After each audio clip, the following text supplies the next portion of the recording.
what is that MVP you took to the market, which is obviously different from what you have on the market? How we started out was developing the products that's trying to make the MVP. First, I started with my family and friends. So I baked the first batch of cookies for them to taste test. When they tested it, some people were like, it tastes sandy, it's not smooth, it's a little too rough. So I refined it based on their feedback. Because today I was able to sell 10 bottles of this water, and per the requests and demands coming in, I'm sure my next batch, if I produce 50, it will go within the same time. And then you produce and 10 is gone, 40 is still pending. How do we scale the lean way? Okay, so it boils down to data.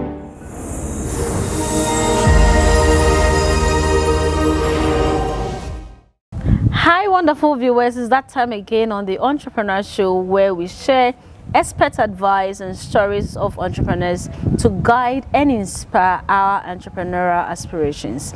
Today we are going to be sharing an expert advice from an expert who speaks about lean startup methodology. My name is Esther Educhumua, your host. Thanks to Joyce Liveries and Beauty Avenue for my beautiful wigs and makeup, and to Grandeur Couture for my wonderful outfit. This show is brought to us by Approcah Natural Mineral Water and Sanji Global, our location partner. We are going to be learning more today. If you're an entrepreneur or aspiring to be one, or building any business of any sort, because this methodology teaches us how to build successful businesses. We'll learn more about our guests right after this break. Please stay with me. Thank you.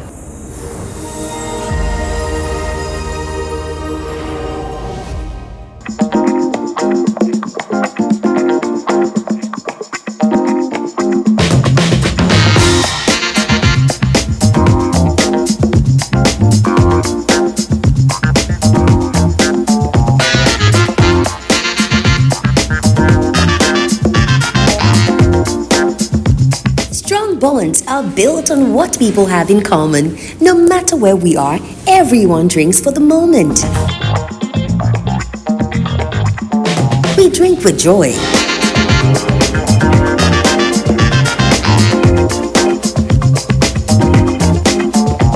We drink healthy. But have everlasting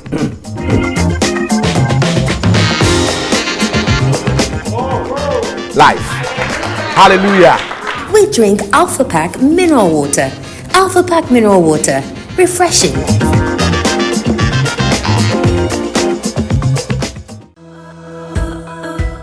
Get inspired daily as Lady Counselor Mercy Ajimai takes us through life-changing quotes from God's servant, Pastor Ajimai Elvis. This will set your life on course every day. The question is, will you as a husband beat yourself? Will you abuse yourself? Will you hurt yourself? Why will you do that to your wife? You can be in a relationship and you will still feel lonely. This can cause you to have many best friends, many besties around you, thinking they can be the answer to your loneliness. What you fear will rule over you and probably destroy you, even if God has said otherwise. In fact, the person who will annoy you the most is the one you love.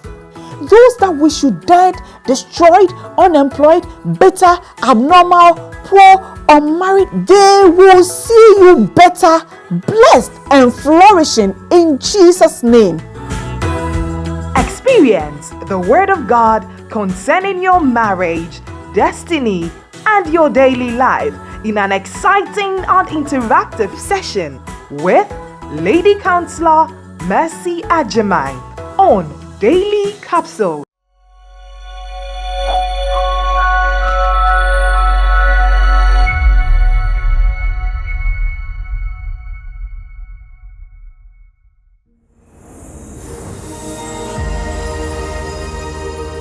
Thank you for staying with us today. We are joined with Ruth Amoako Adusei.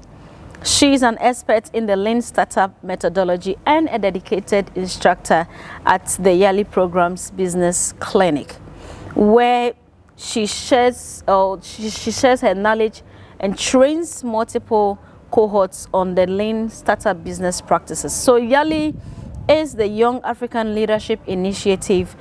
That is a USH project which trains young African leaders across several West African countries. Ruth's expertise is grounded in her experience as a finalist grant winner at the JICA Ninja program, where she first learned the principles of lean startup, and then she employed it in her business.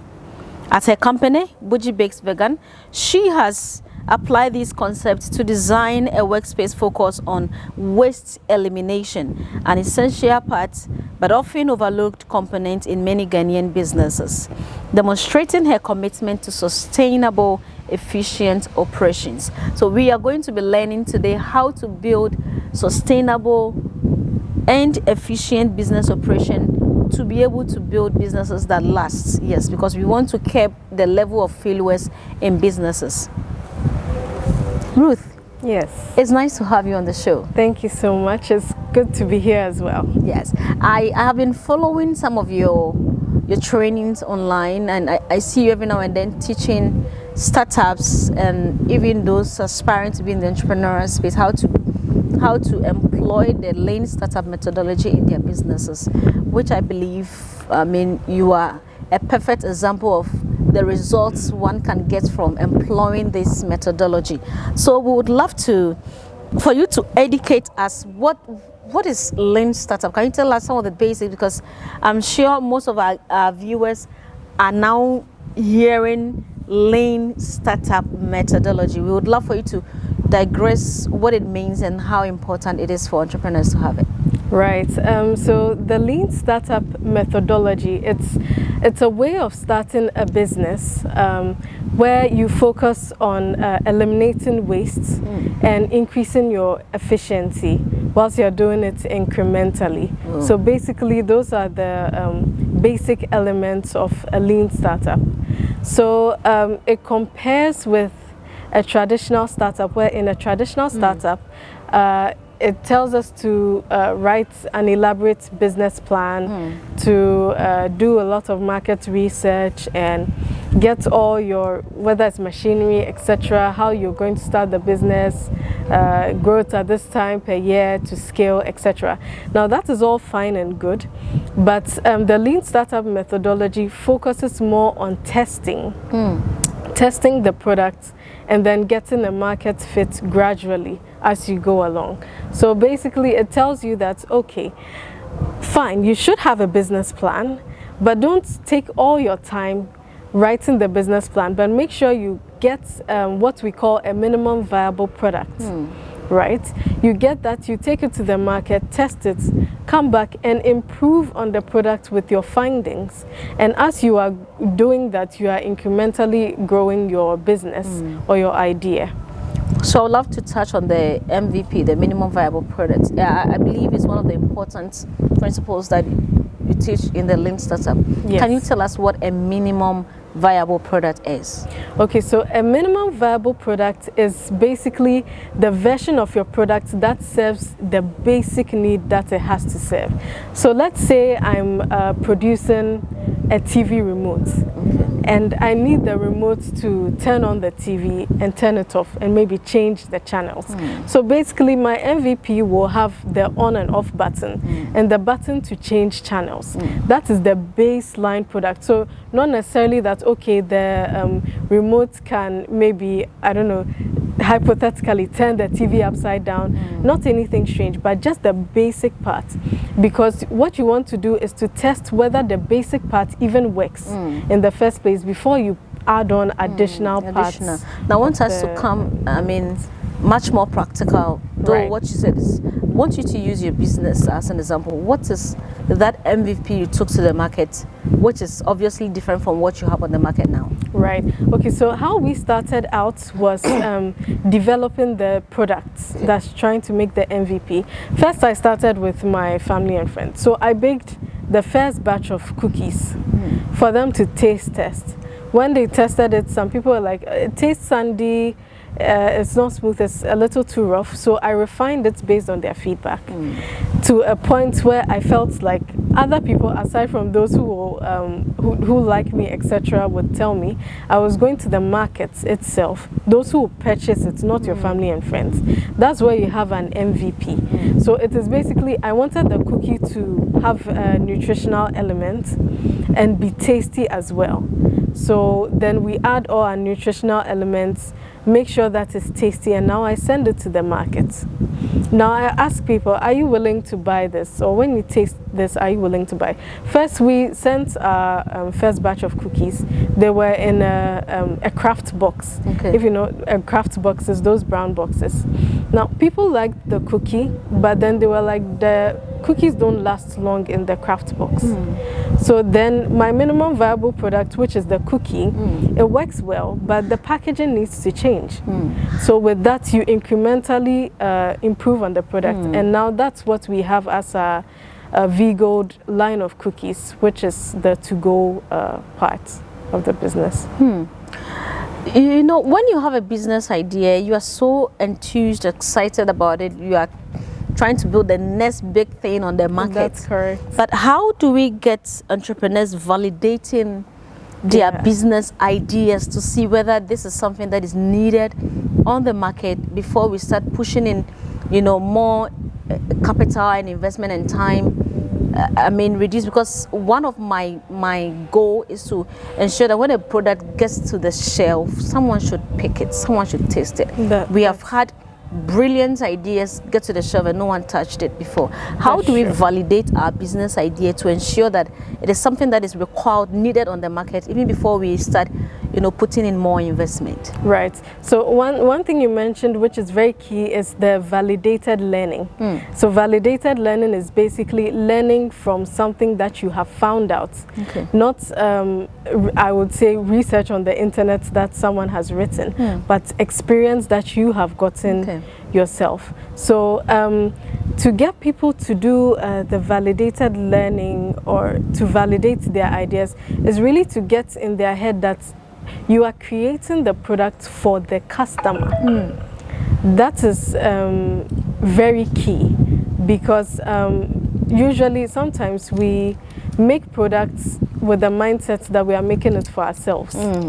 But you realize that you are not every customer.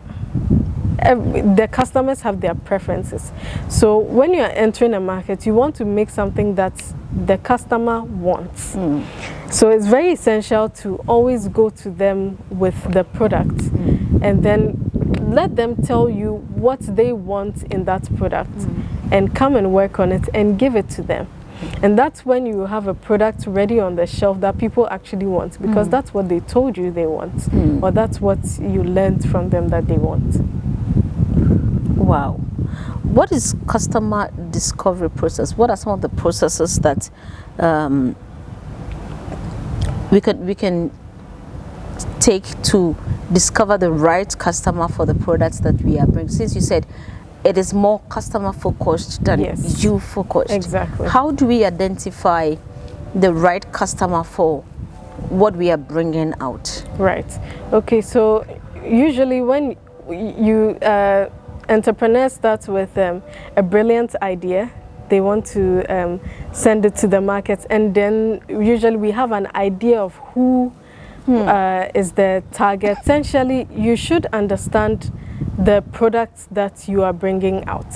For instance, I am bringing, at the time, I was bringing out a healthy cookie, a cookie that had nutritive elements and co. Initially, my target market was children, because I figured that, well, we don't want them eating the empty cookies, I would say, that they are taking to school. It's just flour, oil, sugar, etc. We want to give them nutrition. But as I spoke to my customers, the people who actually buy are like parents, and they weren't buying it for the children only, but for themselves as well, because they also need nutrition. Then it opened up like another market segment of those who are looking for things that they cannot eat, those who have certain diets specifics. So that's, as I went on, it's opened up new market segments that initially I thought, oh, A was my market, but as I went on, I realized that no, actually B might be my market from the learnings that the feedbacks they were giving you. So it's good to first start off with an idea of who your market is, but be open to switching it up when you realize that, hey, there's another market segment that I should be looking at. Okay, so sometimes we have assumptions when we are starting a business. Okay, I assume that these kind of people are not getting enough healthy snacks, and so when I get there, I'll be able to provide for them, and when I get to the market, they will jump on my product and immediately consume everything. How do we test some of these assumptions to be sure that they are really, you know, true or not? Because sometimes the vision looks beautiful, but when you start, you realize that no, it's not as you envisioned it to be. How do we go about validating some of these assumptions to be sure that when the product gets there, these people I'm looking at, they will jump on it? It all comes back to being incremental and being intentional about their journey. So entrepreneurship in itself, it's not a destination, it's a journey. Usually it takes time, and I think that's one thing that we miss. We feel like we want to be an overnight success, but if you look at the stories of those who have really made it, you realize that it did take time. You have to go through the ropes, the rudiments. You have to go through the hard times. You can't escape it if you want to become successful, indeed. So I think basically for me it's a matter of time to being able to stick through to the end, yes, and learning through the process. Like you rightly said, it is a process, and sometimes you go through the process, you face a lot of challenges, and you are faced with, should I continue or quit? Should I change route? At what point should it be? I mean, what would be the sign to know that I need to pivot, I need to persevere? What are some of the signs? When do I have to persevere and keep going? When do I have to pivot and change routes because it's not working? Right. So here's where I'll say data is very important. So you need records. Whatever research, like let's say you have your product and you are taking it out to the market. Make sure you are taking data. What are people saying? How many people said this? Make sure you're not making decisions based on intuition. That's one thing about the lean startup model. It's not an intuition-based model. It's based on facts, on the market, real data, I would say. So let's say you go to the market and then when people come to your stand to taste it, they're all excited, yay, but actually only 3 people bought it. If you go by intuition, you would say that, oh, people like the product. But if you go by your numbers, you realize that only 3 out of 10 bought it. Then you ask yourself, is it a worthy thing to pursue? So let the numbers, let the data guide your decision making. For instance, when we are bringing out new products, we do the product development, we bring it to the market. If the numbers are not adding up, it goes off the menu, because it's the numbers that drives it. It's the data. If people don't want it and they are not buying it, it's not going to be there. So that's where it is always market focused, customer focused.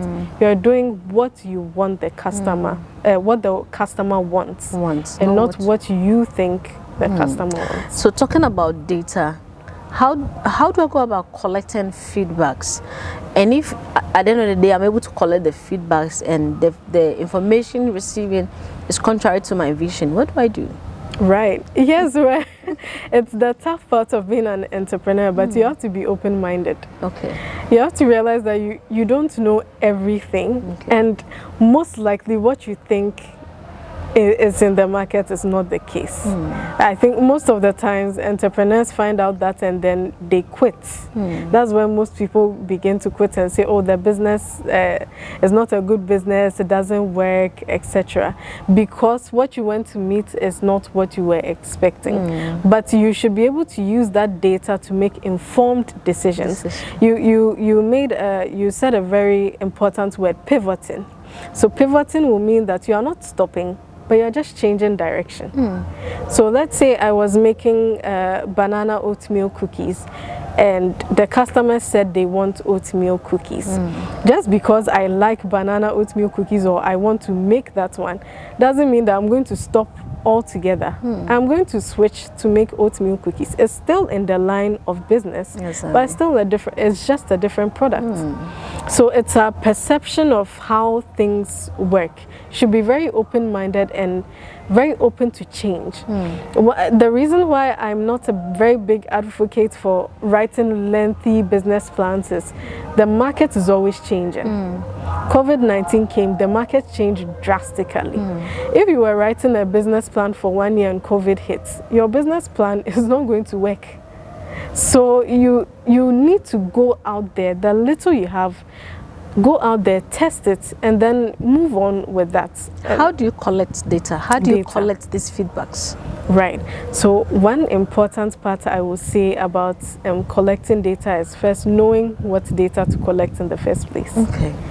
So let's say I go out and I'm collecting name and age, but in actual fact, maybe what I should be collecting is your income level. I may come back with data, but it will not be useful.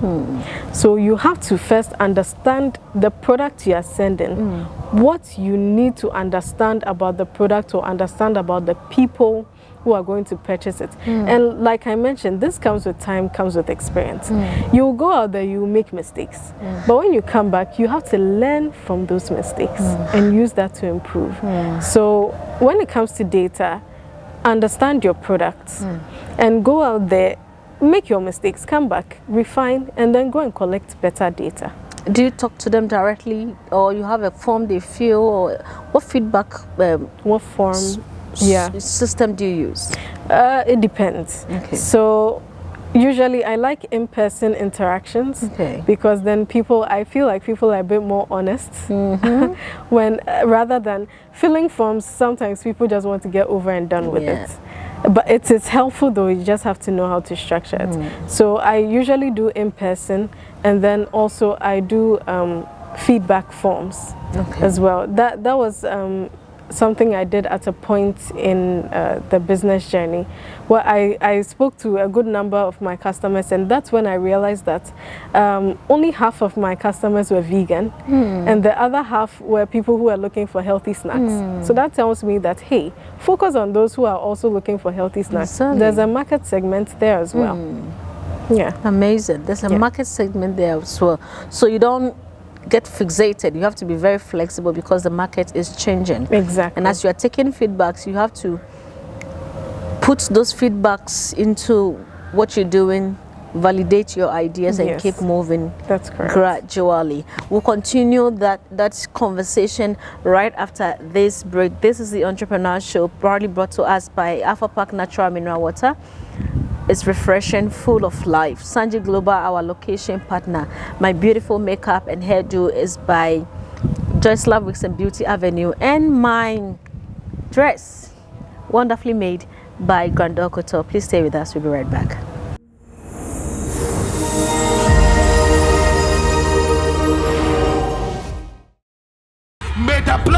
Join us every Friday at 5:30 p.m. at Grace Mountain's Supernatural Arena for an unforgettable evening of praise, worship, and divine encounter. Experience the supernatural presence of God and transform your life. Bring a friend, bring your faith, and get ready for a life-changing experience. We look forward to worshiping with you in spirit and truth.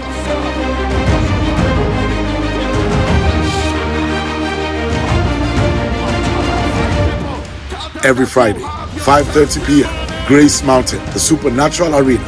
See you there.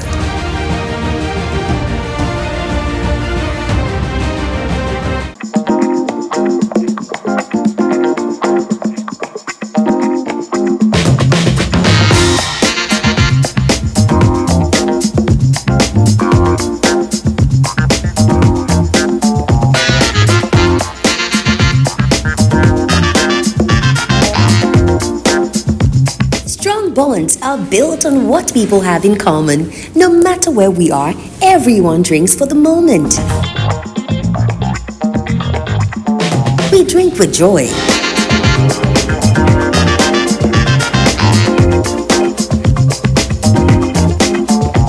We drink healthy. But have everlasting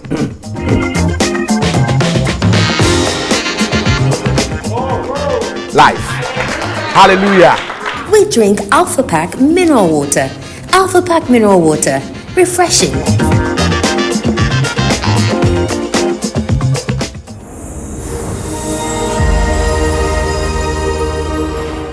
Thank you so much for staying with us. This is the Entrepreneur Show, and we are here with the Lean Startup experts, Ruth Amoako Adusei. She's telling us more about how to build business in the intentional, gradual way till we get to where we envision to be. So let's continue the conversation. And she's the CEO of Boujie Bakes Vegan. Yes. All right. So Ruth, what are some of the important metrics to look out for, at least to tell you that you're on the right path when you are starting? And then when you grow, what are some of the things you should add to some of these important metrics or points to look out for, so that you know that at least you're growing steadily as you advised? Right. Okay, so first off, when you start up, normally you're not readily making revenue. So one thing to look out for is your burnout rate. How fast you are expending money. How fast you're burning out. So let's say you started with like 2,000 cedis and every month you are spending 200. You need to keep track of that and know that with your 2,000 cedis and spending 200 a month, then you're going to burn out in 10 months if you don't have any revenue.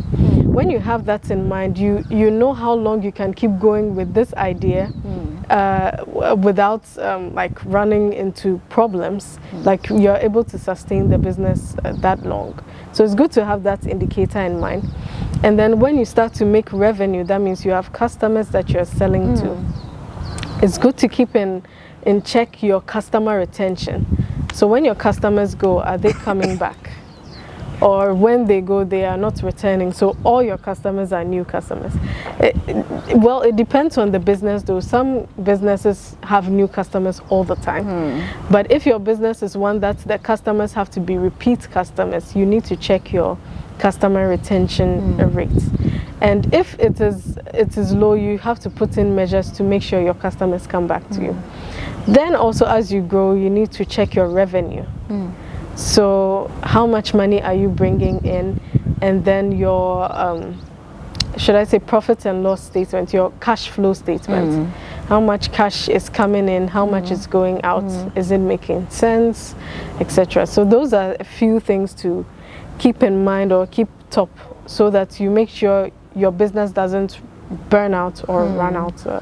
So the Lean Startup advises on doing more with less. Exactly. And most of the time, entrepreneurs start with limited resources. That's what true. advice will you give to entrepreneurs on how to manage limited resources to be able to do more with that less resources that they have?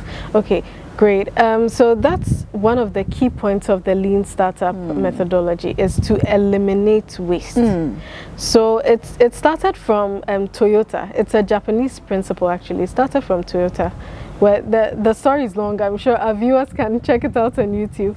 But then basically what they realized was that their production system was not efficient. Okay. They had many points where they kept going back to do the same kind of job over and over again.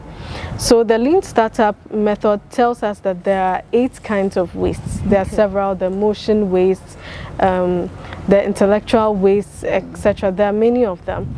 For instance, if say I'm producing this bottle of water, I hope they can see it. Yes. So I'm producing this bottle of water, and every time I get to the end of the line, I have to put it down here, right? So I always have to make the motion of going this way. You know, if I brought a table to put it up here and then the surface was level, moving it here takes shorter time, and then it takes less effort.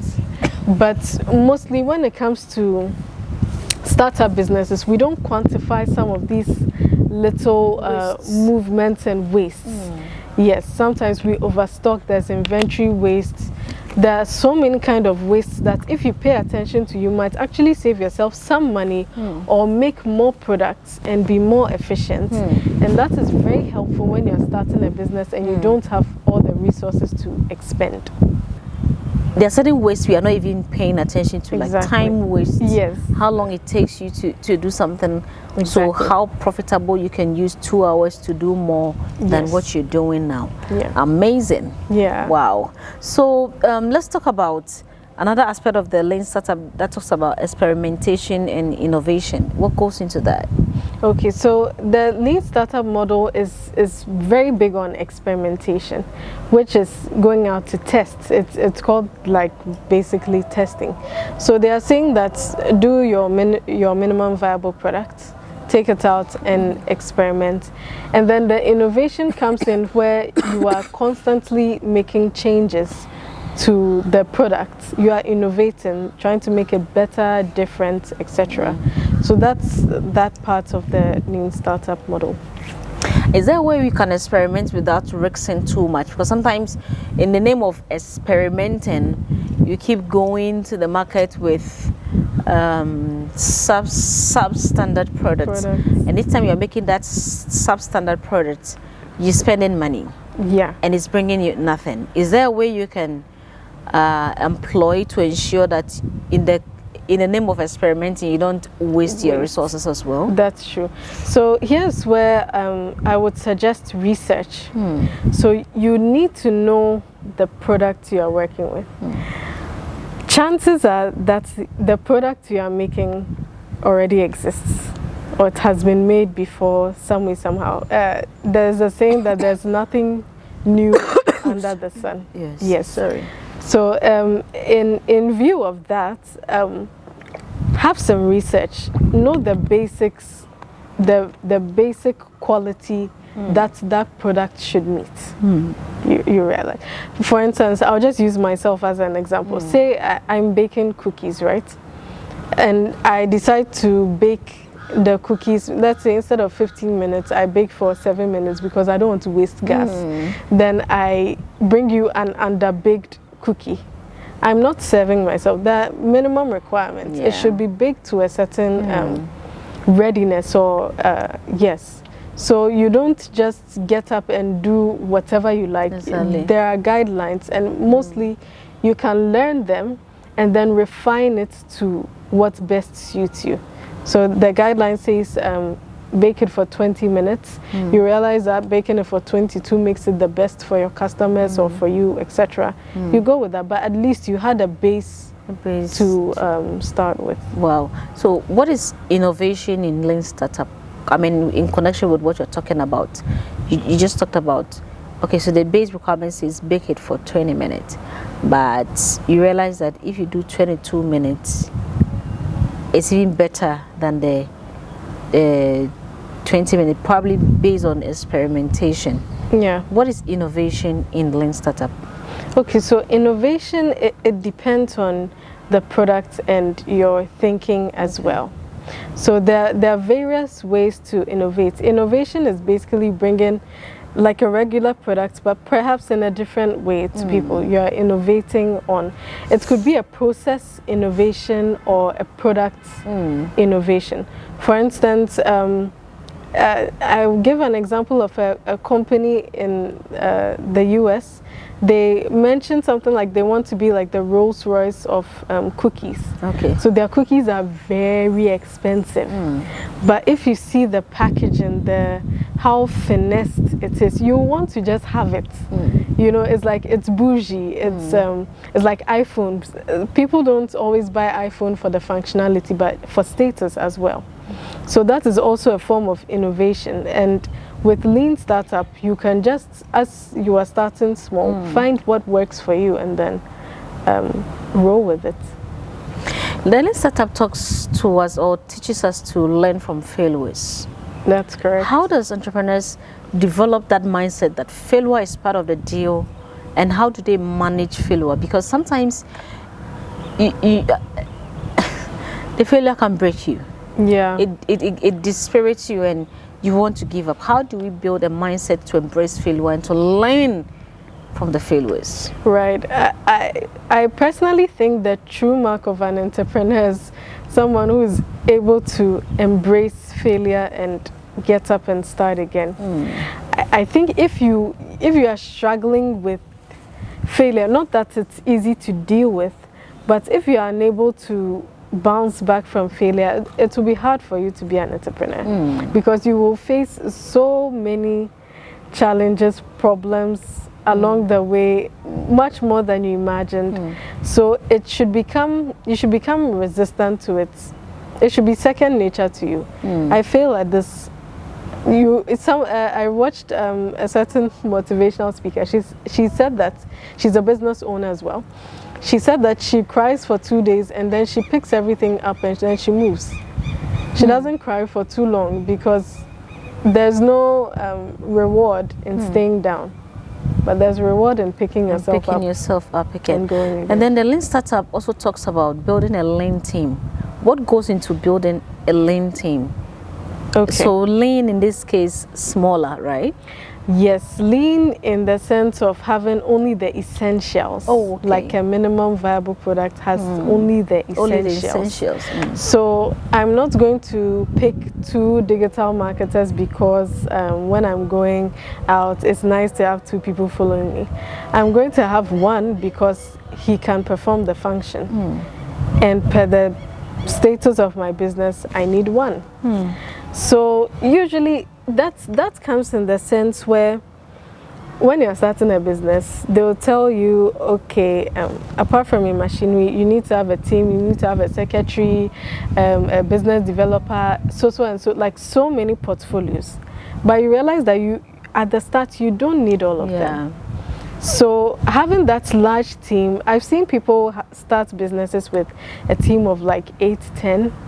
2 years down the line, they are down to 2 people. And I'm like, in the beginning, you never needed those 8 people in the first place. You wasted resources. Yes, you burnt out yourself faster. So it's sometimes you begin to see growth, and then we in our mind we expatiate the markets. How do we grow the lean way? How do we scale the lean way so that we don't we don't go ahead of ourselves? Because today I was able to sell 10 bottles of this water, and per the requests and demands coming in, I'm sure my next batch, if I produce 50, it will go within the same time. And then you produce and 10 is gone, 40 is still pending. How do we scale the lean way? Okay, so it boils down to data, right? Now with data, you need to build data. Okay, so say you sold 10 today, so if you sell 50 next time, why not sell 10 next week, and let's sell 10 for 4 more weeks and see how it goes. Now we know that for sure we'll sell 10, so let's go to 20. Then you incrementally increase from there, and not people want exponential growth rather than incremental growth, but you need incremental growth before you go exponential. Amazing. The power of continuous learning. Yes. I see that resonating, in most of the things you are talking about. But I want you to, let's say your business, how do you learn continuously? Okay, so it's to always have the mindset that we don't always know everything, right? And to have the mindset that we can easily change very quickly, we can adapt. So for us, things are not stagnant. Our menus are changing. Our processes, of course, when you go for certification on code, you have to keep things stable. But we are still open to innovating to something different if it becomes necessary. So it's having that open mind. Wow. Yes. There's a lot to learn about a lean startup. Yes, and I'm sure that, like you rightly, especially in Africa, where we start mostly always with limited resources. Yeah. If some of these principles are drummed very well, some of the waste can be eliminated, and then we grow incrementally and not exponentially. It's one thing I'm taking from you today. All right, so let's say somebody has listened to you and want to employ some of these principles in their businesses. What would you say are the top 3 steps to take? Any common pitfalls they should watch out for whilst they are trying to employ this? For those who have not started, my go-to thing is just start. Whatever little product you have, just take it and ride with it. And then the second thing is to have the mindset of continuous improvement. Know that there's a wealth of knowledge out there. There's a wealth of knowledge to learn from those you interact with. So be open-minded to learn as you are going along your journey. And the pitfall is that we usually think that we either know everything, or we are so certain of what we know that we are not willing to take on new things. So the open-mindedness is very essential. And last but not the least is eliminate waste. Not every step you are taking is critical to the end product. So check if the step I'm taking is not critical to the end product. Check if you can take it out. Save yourself some resource, whether it's time, money, employees, etc. Save yourself some resources. We don't have all the resources in the world to spend out there. So make sure you are only doing essential things. Let that guide you. What am I doing? What I'm doing, is it essential? Is it necessary? If not, then let's skip it. Yes. How is it contributing to my growth and all that? Exactly. Lastly, most of the time you go like, I've been in business, I've failed before, I have learned. I want you to touch again on validated learning, because that is when you can tell you've learned. Is it that just when you went through the failure you've learned? What is the difference between going through an experience and validated learning? How do you ensure that after you go through some challenge, you actually learn from it and add to yourself? Exactly. So I would say the difference is very simple. It's back to data again. So when you just go through an experience and you say you've learned, usually it's based on intuition. You feel you have learned this, you feel this and this happened, and so this is the outcome. However, if you sit down and you measure, you take, whether it is subjective data or objective data, you still have some points so that you can clearly analyze. Usually when we are just up here in our head, we miss very salient points. But when you put it down, sometimes you even went through an experience 2 years ago, you thought this happened, but maybe you've forgotten. If you had jotted it down or made sure you had some records on it, you can go back and say, oh yeah, 2 years ago at this time this happened, so let me watch out for that. It's that time of the year again, so that I can do better. That is when you are validating your learnings, and you're not just doing things based on intuition. It's very essential because business is a science. You know, you don't just get up and do things based on I feel like that. It doesn't work. You need to have data. Do you train people on this? Can people reach you individually, or it has to be a group? Usually I do coach people, but it's not it's on a personal basis. I do it like to help those who come to me. Wow. What will be your final word to everyone watching you with regards to the Lean Startup methodology? Is it still applicable to someone who has been in business for a long time? Yes. Oh, so it's not only for startups and aspiring entrepreneurs? So that's, today we talked about the lean startup. So there's something also called lean thinking. Okay. Right. That is when you're already in business, you have products rolling. There's a way to change your thinking to maximize your efficiency, minimize your waste. So that is also another aspect. Yeah. Wow. Yeah. So your final word before we leave here? Yes, so I'd like to encourage everyone watching us. Entrepreneurship in our setting is not easy, and we have very limited resources.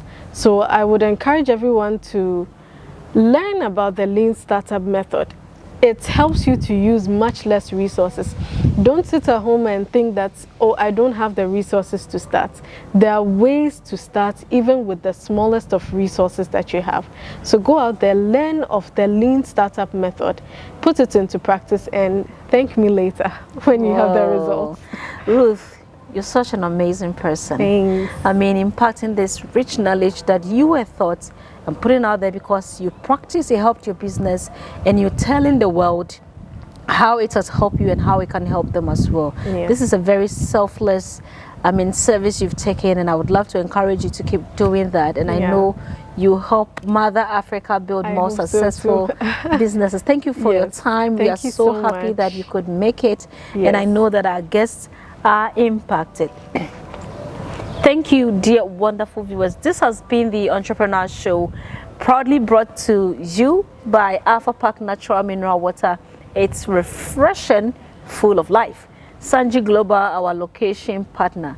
My wonderful makeup and hair was by Joyce Lab Wigs and Beauty Avenue. And my amazing dress, yes, I wish I could stand up for you to see, by Grandeur Couture. I am so grateful to my sponsors and to you, dear wonderful viewer, for always making time and learning with us. You can catch me on YouTube as well with this show. Just search The Entrepreneur with Esther. The Entrepreneur with Esther. You get all of our previous interviews to learn from and to equip yourself in the entrepreneurial journey. Thank you for always doing the listening. I'll come your way again next week, 5:30 p.m. on the dot, like you did today. Stay with us.